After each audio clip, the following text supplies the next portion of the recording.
They say family is supposed to be your safe place, but mine built a fortress and locked me out.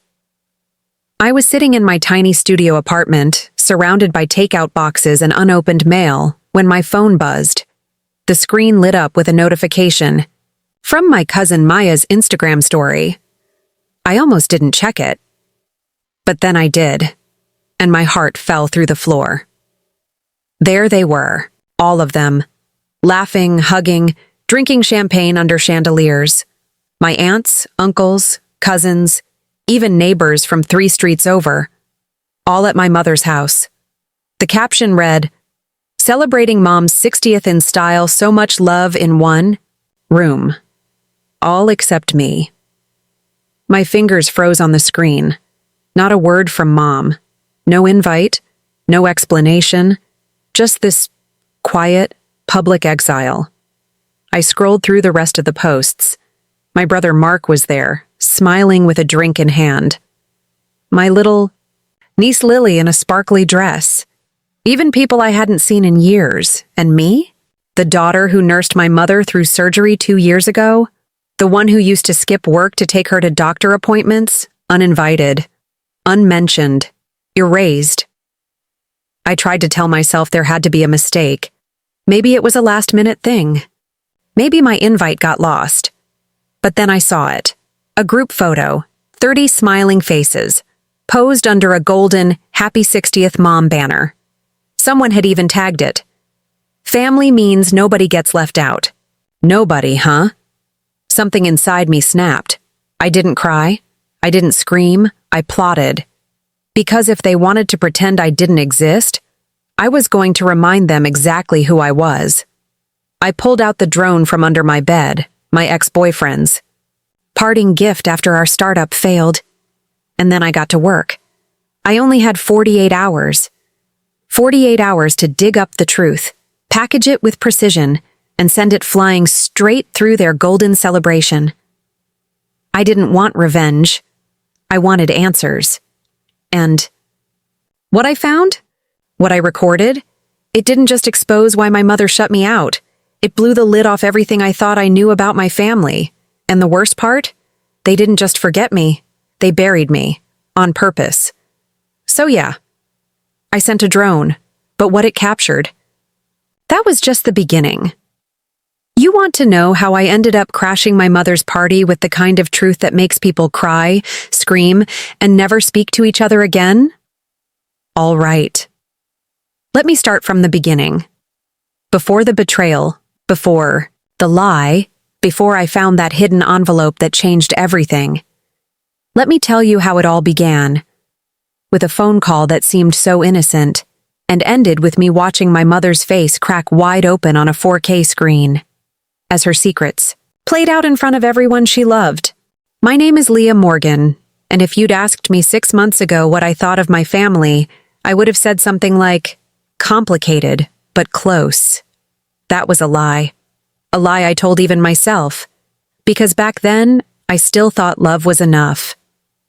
That if you gave and gave and gave, eventually, they'd see you. I'm 28. I live alone in a studio apartment above a laundromat in a quiet corner of Portland. It smells like detergent and burnt toast. My neighbors are 2 older women who argue loudly in Russian and feed stray cats in the hallway. I work in tech, quality assurance for a mid-sized app company. It's not glamorous, but it pays the rent and lets me buy overpriced coffee without guilt. Most days, I wake up, put on a hoodie, and dive into a screen full of code that someone else broke. I keep to myself. I'm not antisocial. I just learn to stop expecting invitations, especially from them. Growing up, I used to believe my mom was my best friend. Her name is Diane Morgan. Everyone calls her DI. She's one of those people who lights up a room the second she walks in. Warm, funny, always impeccably dressed. You know the type. Hosts perfect dinner parties, sends handwritten thank you cards, bakes when she's stressed. People love her. But what they don't see is how selective her love can be. My older brother Mark was always the golden child. Captain. Of the football team, now a financial analyst with a perfect smile and a perfect wife. Mark never showed up for parent-teacher conferences, but he got applause when he called once a month. Me? I was the one who stayed, who ran errands, who drove Mom to her chemo appointments, who fought with the insurance companies when she was too tired to. But somehow, that never seemed to count. Still, I kept trying. 3 years ago, when Mom was diagnosed with breast cancer, I moved back in, took a leave of absence from work. Spent 9 months helping her through it. Nausea, mood swings, hair loss, late-night sobbing fits. I cooked, I cleaned, I held her hand while she cried. And when the cancer went into remission, she thanked God, not me. No one ever said, "Leah, thank you for pausing your life." No one ever said, "We couldn't have done this without you." It was always, "Isn't it amazing how strong Mom is?" I nodded. I smiled. I clapped for her like everyone else. But something in me started to wilt. I went back to my life, tried dating again, pushed for a promotion, told myself I didn't need recognition. That maybe real love meant not keeping score. But it still hurt. What broke me, though, wasn't just the birthday party. It started 3 weeks before that. It was a Tuesday. Late February. Cold rain tapping on my window like fingers asking to come. And I was eating cereal for dinner and watching a documentary about cults. Because, irony. My phone rang. It was my mom. She rarely called out of the blue. Usually it was group texts, announcements, holiday plans I wasn't asked to weigh in on. But that night she called, I answered, hoping it was something warm. Something real? "Hey, Mom." "Hi, sweetheart," she said. Her voice was oddly bright, almost rehearsed. "How's work?" "Fine. We just launched the update. Pretty stable so far." "That's wonderful." A pause. "And your apartment? Everything still working?" I nodded slowly, though she couldn't see it. "Yeah, still standing. Is everything okay?" She hesitated. "Oh, sure. Just checking in. I realized I hadn't heard your voice in a bit. You know how time slips." Something felt off. She never asked about my apartment. Never noticed software updates. And since when did my voice matter? "I'm glad you called," I said carefully. "I've been meaning to ask, did you want me to bring dessert to Lily's birthday next weekend? Or, oh," she interrupted. "About that. Mark's actually handling the cake this year, and, well, it's going to be a small thing. Just a few neighbors." "A few neighbors?" "Got it," I said quietly. We chatted a bit longer. Surface-level things, recipes, TV shows she thought I should watch. When she hung up, I stared at my phone for a long time. Something about the call gnawed at me. That was the last time we spoke before the party.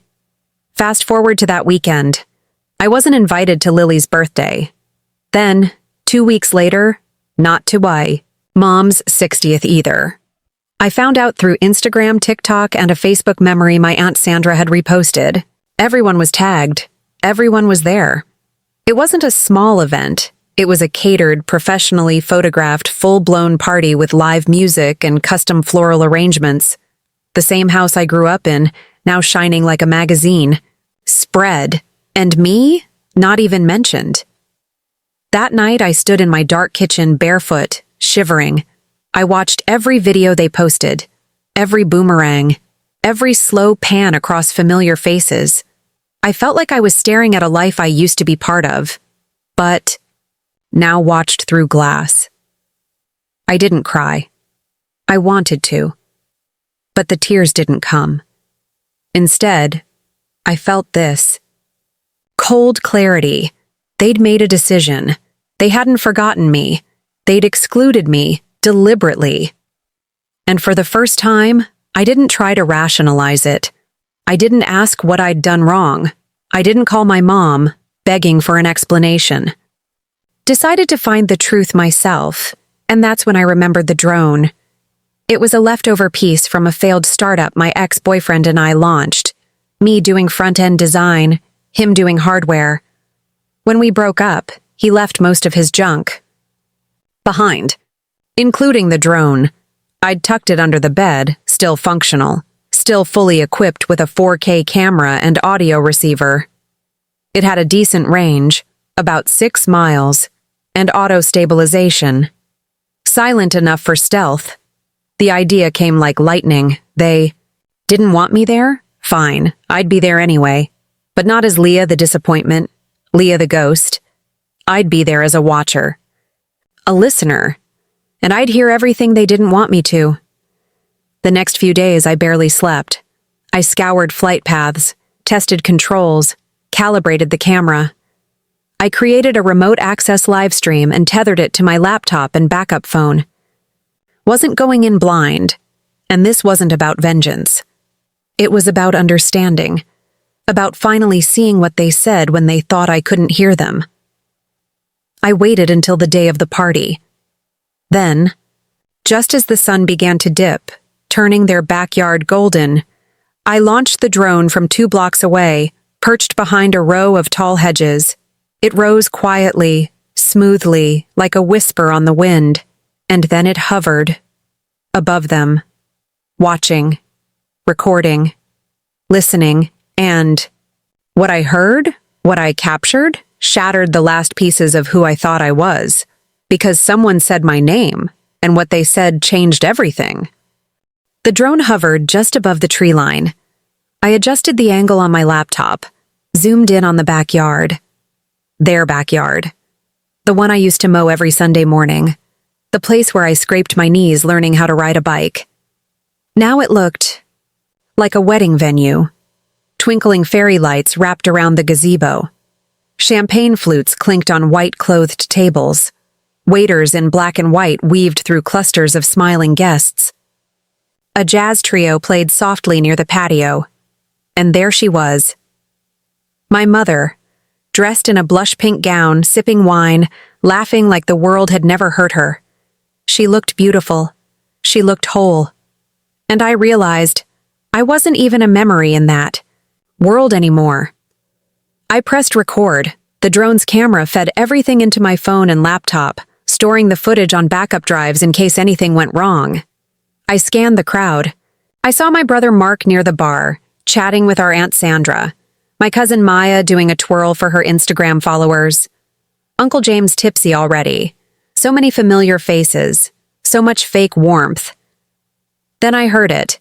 "Where's Leah?" The voice came. From someone off screen. I tapped the volume button. It was my cousin's boyfriend, Wes. He didn't know any better. "Poor guy," Mark answered without hesitation. "She wasn't invited." A pause. Then quiet laughter. Tight. Uncomfortable. "She's been difficult," Mark added, swirling his drink. "Difficult?" Wes repeated, confused. And then, my mother. Her voice, light and cold, cut through the laughter like a scalpel. She always makes everything about herself. I didn't want any drama today. There it was. My mother. The woman I sat beside in chemo rooms. The woman I once bathed because she was too weak to stand, calling me drama. They moved closer to the fire pit. I zoomed in. She kept bringing up that nonsense again, Mom said. About Dad's estate, that we owe her something. Honestly, it's exhausting. I froze. Dad's estate? That wasn't nonsense. That was the only thing we hadn't talked about since he died. My father passed away 5 years ago. Suddenly, in his sleep. No will, or so I'd been told. Mark and Mom handled everything. I asked questions. I was told, "It's all taken care of, don't worry." I didn't push, but hearing Mom call it nonsense, and that I kept bringing it up, that wasn't true. I hadn't mentioned it in years. I kept listening. She's obsessed with the idea that Dad left her something. Mark chuckled. Like what? A bunch of old notebooks? No, Mark, Mom said, low and bitter now. She wants the condo, the lake one. My jaw clenched. I hadn't known about any condo. My dad had never told me. No one did. She swears he said something. Before he died, she continued. But I checked. His name wasn't even on the title. It's in mine now. So technically, Mark smirked, it's already yours. Mom smiled. Exactly. That's when it hit me. They hid it. They lied about the will. They lied about what Dad left behind. And now, they were toasting to it. I sat back in my chair, heart pounding. The lies weren't just passive anymore. This wasn't about forgetting me. This was about removing me from the narrative entirely, erasing me from my own father's legacy. I tapped through the audio feeds. The drone's mic had picked up everything, even the next conversation, which made my stomach churn. I always knew she'd be the one to break, Aunt Sandra said. She was just too sensitive, like Diane, but without the charm. They laughed.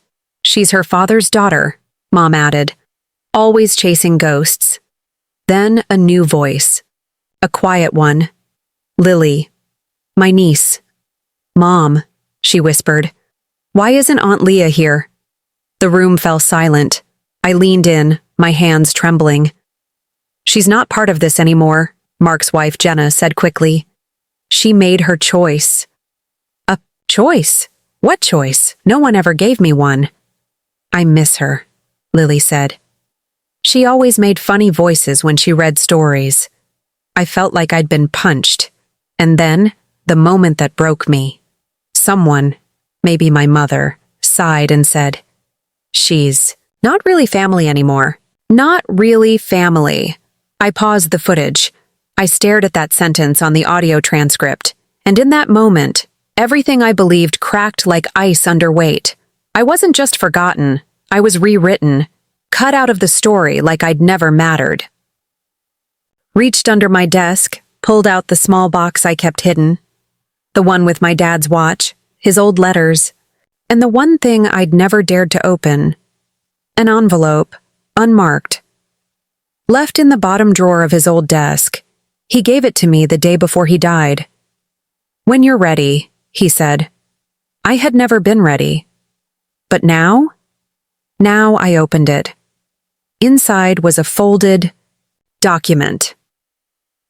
My hand shook as I read the words printed in faded black ink. Amendment to Last Will and Testament of Richard Morgan. And one name stood alone on the second page. Mine. I gasped. The condo, the savings account, the copyrights to his journals, all left to me, dated, signed, witnessed, but never filed. I stared at the signature. His writing. This wasn't a memory. This was truth. And somehow, Mom and Mark had buried it. And that's when I knew what I had to do. It wasn't about crashing their party anymore. It was about unveiling the truth, in front of everyone they lied to. And I had one more surprise in mind. Something no one saw coming. I sat there, still holding my father's unsigned will, the drone footage playing in the background, looping my mother's voice. She's not really family anymore. That sentence clung to my brain like smoke after a fire. I wasn't going to let this slide. Not anymore. They wanted me gone? Fine. But they were about to feel my absence like a shadow draped over everything they touched. I needed 3 things. Proof. An audience. A stage. The drone had given me raw truth. The will gave me legal leverage. All I needed was the how, the perfect way to deliver it. And not just to Mom and Mark. I wanted everyone who had laughed, gossiped, or nodded silently while I was erased to witness it. It had to be public. It had to be undeniable. I opened my laptop and started emailing a few contacts from my tech job. A friend owed me a favor. He ran AV rentals for corporate conferences. I told him I needed a screen, projector, audio rig. Last minute. He didn't ask questions. I had it booked for Sunday. Same day as the neighborhood garden fundraiser that my mother was hosting on our old block. Everyone would be there. Politicians, HOA leaders, family, friends. It was going to be the perfect crowd. They'd all see it. But I wasn't done yet. The next day, I tried to go to work. Sat through 2 meetings, barely heard anything. My boss, Miranda, pulled me aside. "You okay? You look like you haven't slept." "I'm fine," I lied. She looked at me for a long time. Then, softly, "Still no word from your mom?" That stopped me. I blinked. "How do you know about that?" Her expression tightened. "I got an invite to her fundraiser last month. It said, 'The whole Morgan family will be there, except the black sheep.'" I stared at her, numb. "It didn't name you," she added quickly. "But everyone in the office knows. They talk." I felt like I'd been slapped, even my coworkers. I knew I was the punchline in my own family.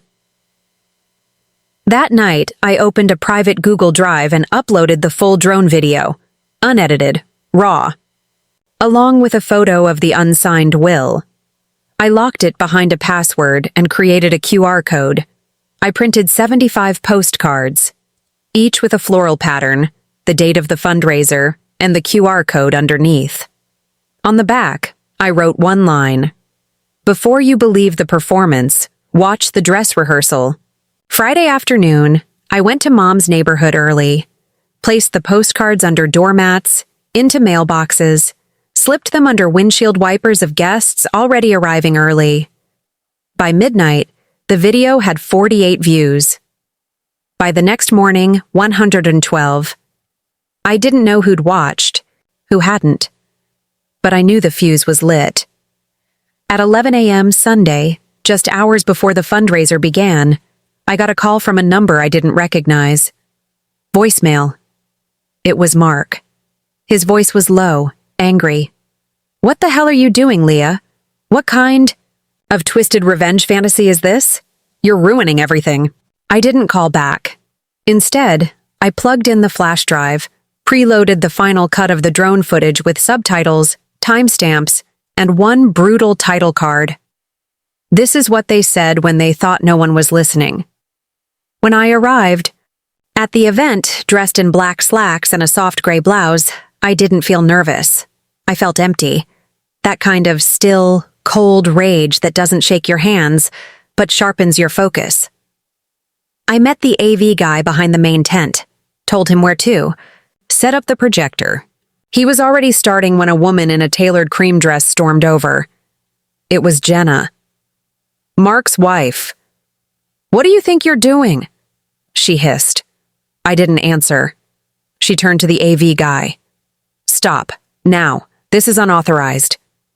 He looked. Between us, unsure. "I'm on the rental," I said calmly. "It's a public park. My permit's in my bag." Jenna's face twisted. "I don't know what your endgame is, Leah, but you're destroying your mother." I leaned in close. "No, she destroyed herself.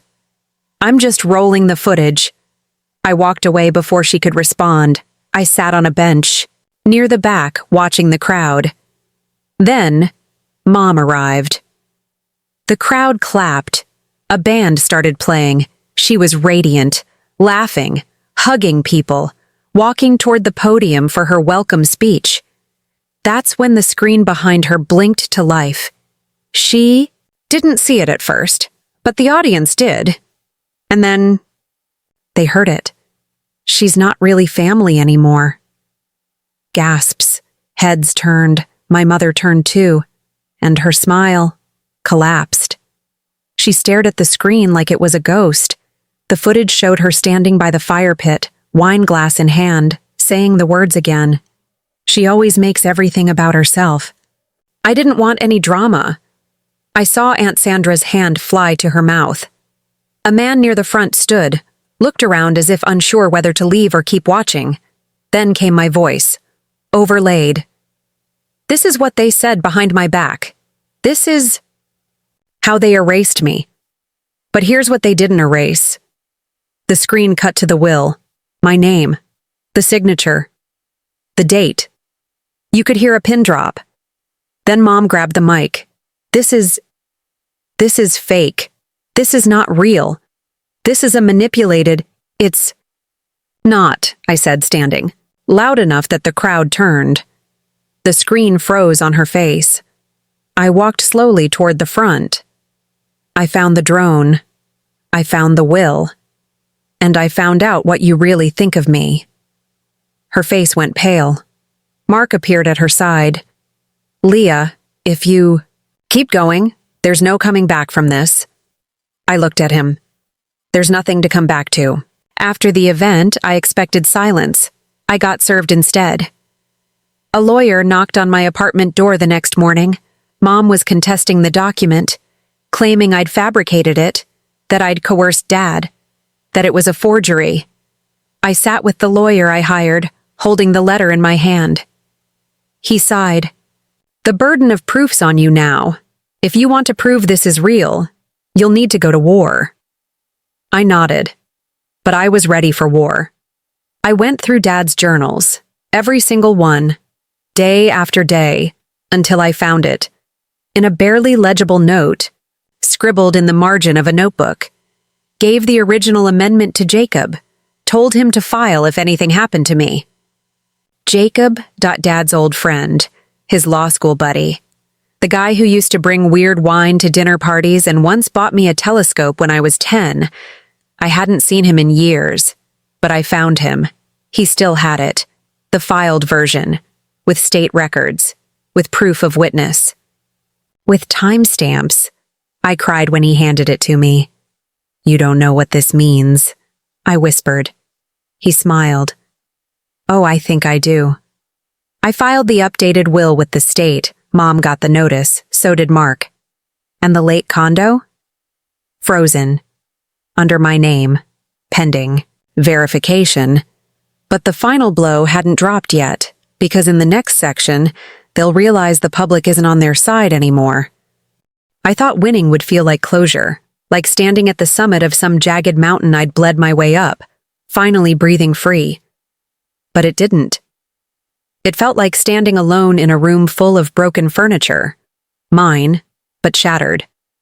The day after the will was validated, I drove to the lake condo, the one Dad left me, the one Mom tried to erase from the records, and from my memory. I parked outside, turned off the engine, and just sat there, hands gripping the wheel, heart thudding. I didn't feel triumphant.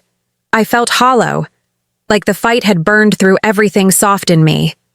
I finally stepped inside. The place smelled like dust and lake water, faint cedar from the cabin walls. The same scratch on the coffee table I made when I was 13, carving my name with a pocket knife Dad didn't know I'd borrowed. I touched it, my fingertips trembling.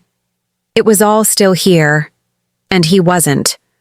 I sat down on the floor in the living room, cross-legged, staring out at the still water.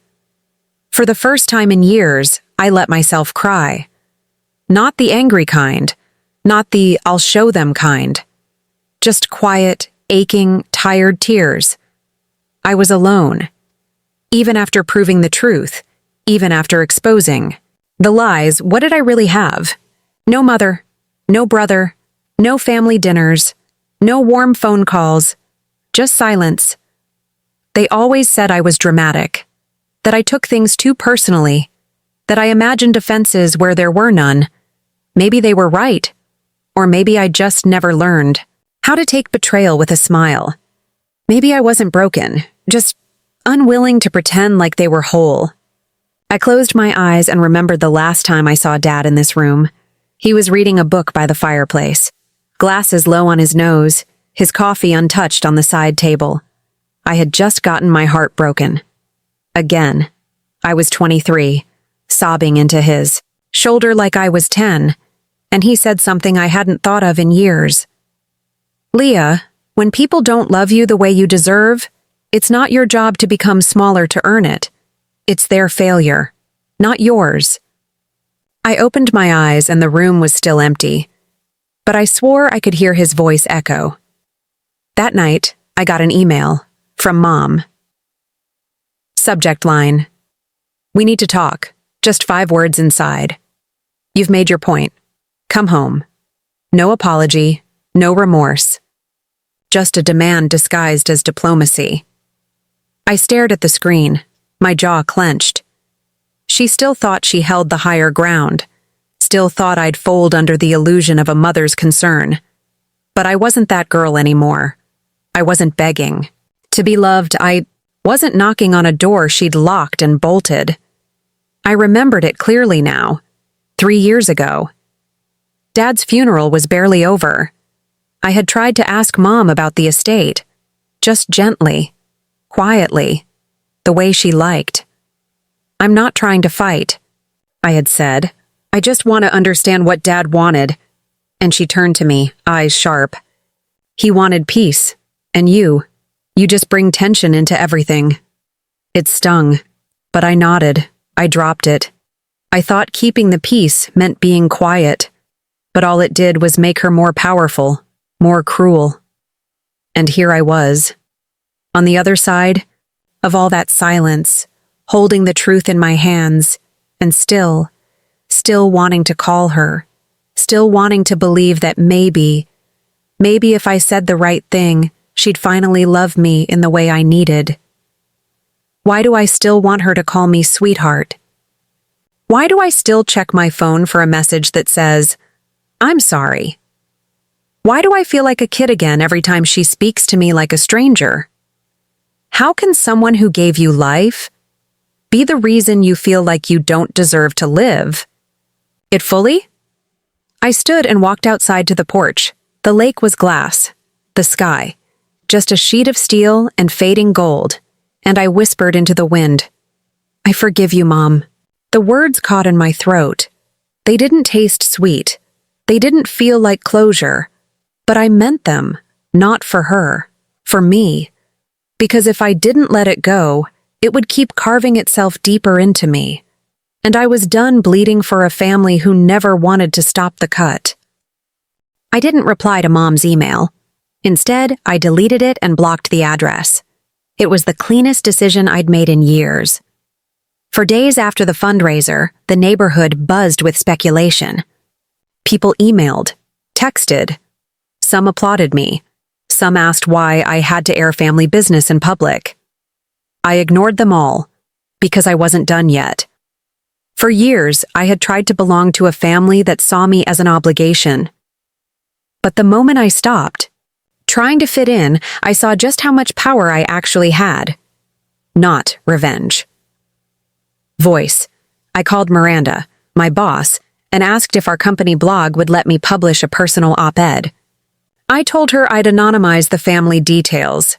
She gave me more than a yes. She offered me the platform's newsletter with over 100,000 subscribers.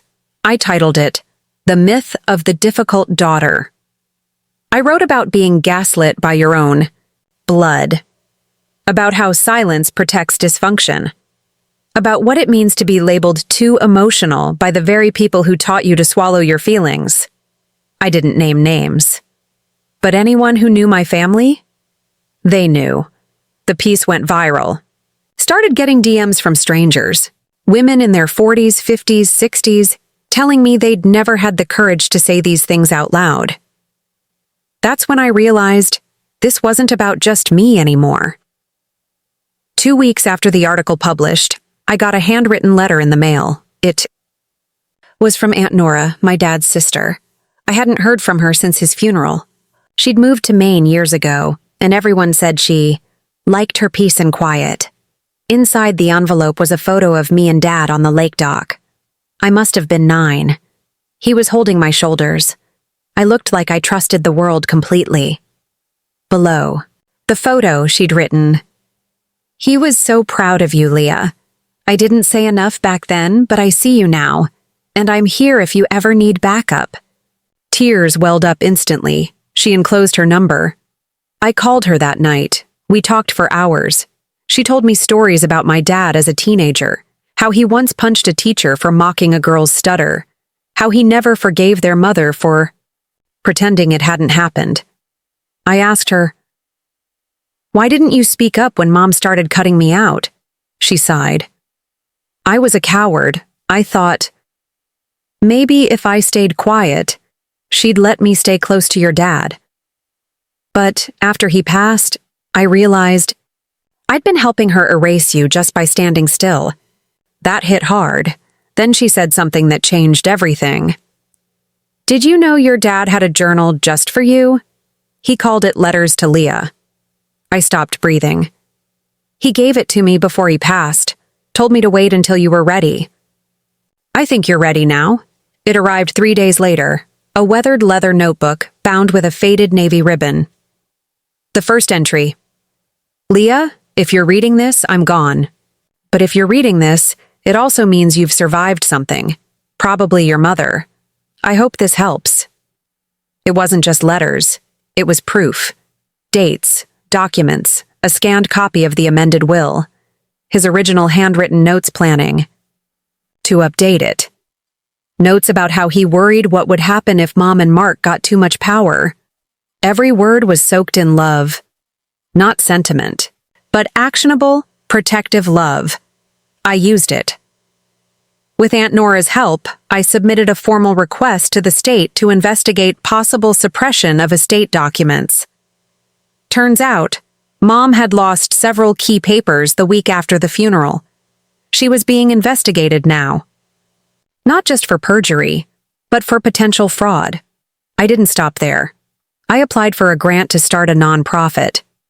One focused on helping estranged adult children navigate family trauma, legal manipulation, and emotional abuse. I called it the Silent Room, named after what I used to call the attic, where I'd hide as a child when the yelling got too loud. To my shock, the grant came through. So did thousands in private donations. It was like the world had just been waiting for someone to say the quiet parts out loud. Weeks later, I got another message from Mark. Mom's not doing well. The investigation is killing her. Just talk to her. End this. I didn't respond at first, but something in me itched, not because I owed her anything, but because I needed to say things to her face. Not for her, for me. I showed up to the house unannounced. Same porch. Same door. But this time, I wasn't a child begging to be let in.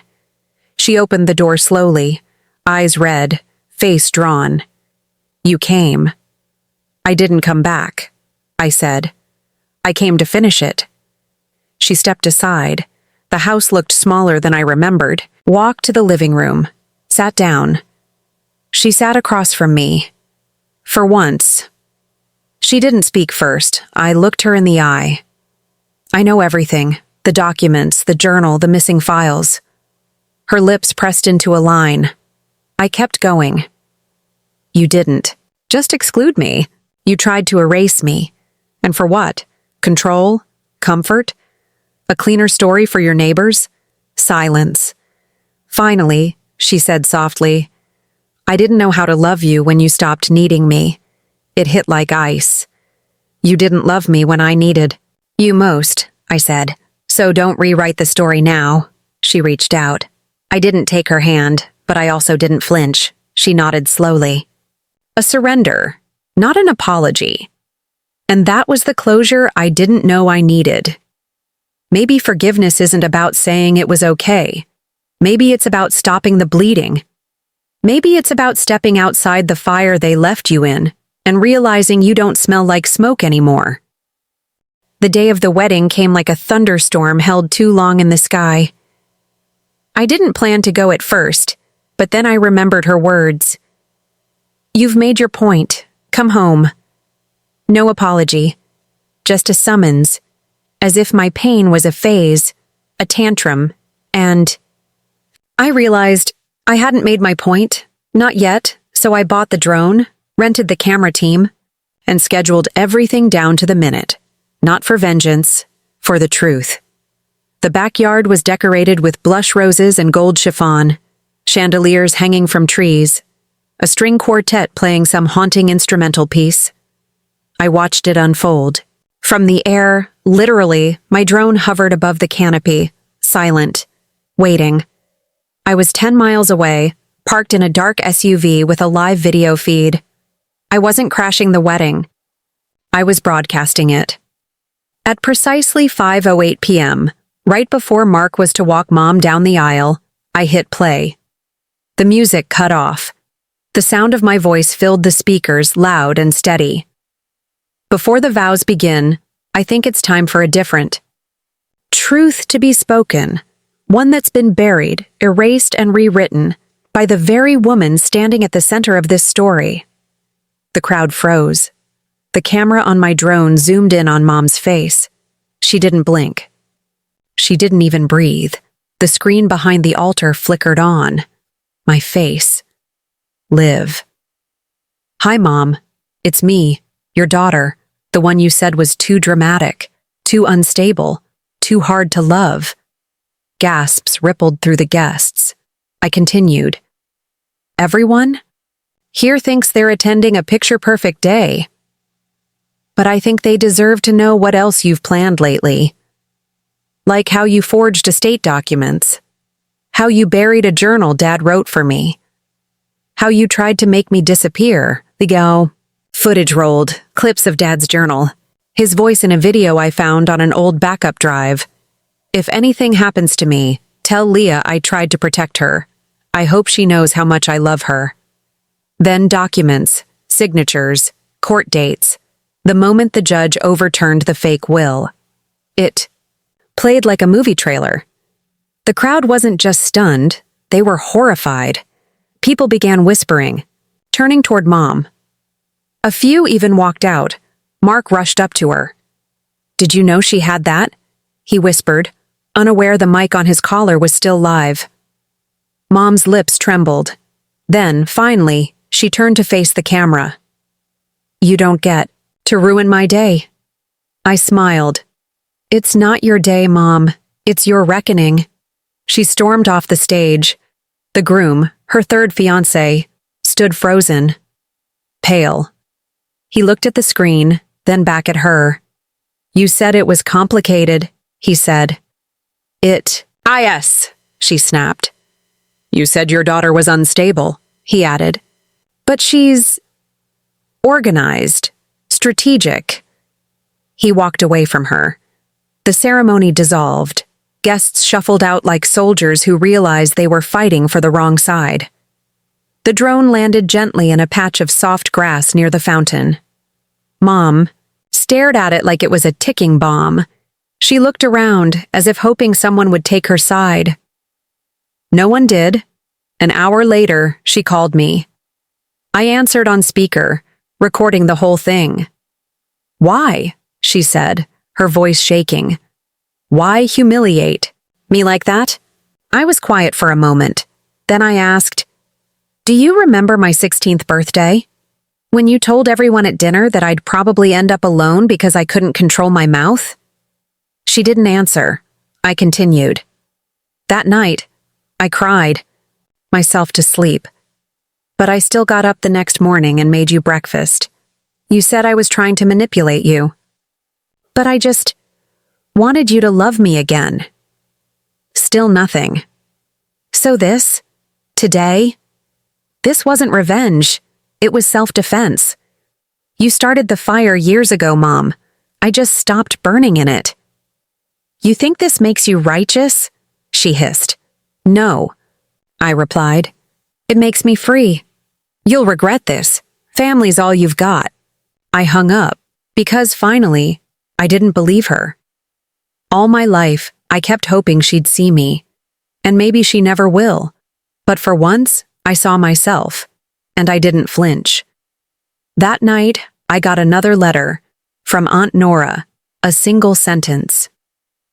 Your father would have stood and clapped. I cried for the last time. Not because I was broken, but because I was finally whole. We don't get to choose our mothers, but we do get to choose what we carry. And I'm done carrying shame that doesn't belong to me. I didn't expect peace to come quietly, but it did. No dramatic music, no slow-motion montage. Just a morning where I woke up and didn't feel heavy. Didn't feel guilty for breathing too loudly in a house that never had space for my voice. Just silence. But this time, it wasn't cold. It was calm. The nonprofit took off faster than I imagined. The Silent Room got featured in 2 mental health magazines. A podcast invited me to speak about family estrangement. I was terrified, but I did it anyway. People started writing to us. Some asked how to go no contact. Some just needed to be told they weren't crazy. We created a resource hub, peer groups, legal toolkits. We even partnered with therapists who specialized in generational trauma. Every time I got a thank you email from someone who felt seen for the first time in their life, I knew I hadn't just exposed my mother, I'd broken a cycle. A few weeks after the podcast aired, I got a handwritten note in the mail. No return address. But I knew the handwriting. It was my mother's. I hesitated. But I opened it. There were only 4 words. I heard you. Finally. No apology. No excuses. Just that. And for once, it felt like enough. Not to fix anything, but to mark an ending. He messaged me on LinkedIn of all places, said he was going to therapy, that he hadn't realized how much of Mom's language he'd inherited, that he was trying to unlearn it. I didn't respond, not because I hate him, but because I don't need to carry that thread anymore. Aunt Nora came down from Maine to visit. She brought old photo albums and we sat on my apartment floor laughing, like 2 teenagers. She pointed to one picture of me holding a popsicle, my dad kneeling beside me. He used to say you were fire and water at once. No one could put you out. And I realized maybe I'd spent my life trying to earn from my mother what I already had from my father. Unshakable love. In early autumn, I drove out to the lake where Dad used to take me fishing, the journal still in my lap, his handwriting, sun faded now, soft at the corners. I sat on the dock. The same creaky wood, the same still water. I whispered, I did it, Dad. I didn't let her bury me. I told the truth. A breeze passed, no dramatic sign from the universe, just stillness, and somehow that said everything. I've told this story now to millions of people. Some said I was cruel. Others called me brave. But here's the thing. I didn't share my truth to destroy someone. I shared it to set myself free. What do we do when the people meant to love us don't? When the home we grew up in becomes the first place we learned to abandon ourselves just to survive? We tell the truth. Not for them. For us. For every kid who cried alone in a locked bathroom while the rest of the family laughed downstairs. For every adult who still flinches when they hear their mother's voice. For every person who was told they were too much when they were just too aware. You are not too much. You are not broken. And your story matters. Have you ever been made to feel like the villain in your own family? Do you still carry the weight of silence, of being the peacemaker, the black sheep, the forgotten one? Tell me in the comments. You're not alone. This space, this channel, is for you. If this story touched something in you, hit that like button so more people can find their way here. Subscribe if you want more raw, real, unfiltered truths like this. And share this with someone who needs a little courage to step into their voice. Because silence protects abusers. And truth sets us free.